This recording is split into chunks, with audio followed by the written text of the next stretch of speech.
আলহামদুলিল্লাহ, আমরা এখন মাচালং নদীতে আছি। এই পাশটা হলো মাচালং আর এই পাশটা হলো কাচালং। এটা পাহাড়ি পানির ডল, সবসময় অনবরত আসতে থাকে। আমরা এখানে গোসল করেছি গতকালকে। পানি প্রচণ্ড ঠান্ডা, এই পানিতে হাঁটতেছি। প্রচুর ঠান্ডা। আর এইভাবে স্রোতের মতো পানি চলতেই থাকে, এই যে স্রোত চলতেই আছে পানি।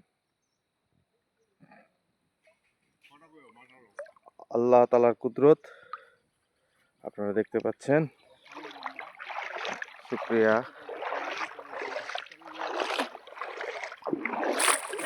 এই নদীতে কর্ণফুলীতে গিয়েছে, এই কাঁচালং নদীতে। এখানে এই বালিগুলি খুব লাল বালি, খুব ভালো বালি। এই যে লাল বালি, এই যে এখানে গভীর পানি, গভীরতা। এখানে পানি স্বচ্ছ, একেবারে স্বচ্ছ।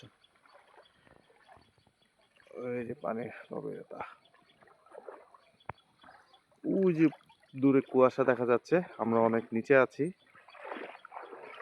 এই যে পাহাড়, জঙ্গল।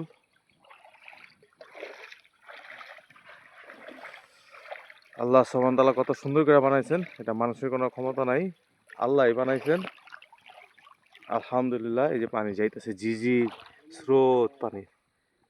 পানি কম কিন্তু ঠান্ডা, প্রচুর ঠান্ডা। আলহামদুলিল্লাহ, আলহামদুলিল্লাহ, সুবহানাল্লাহ।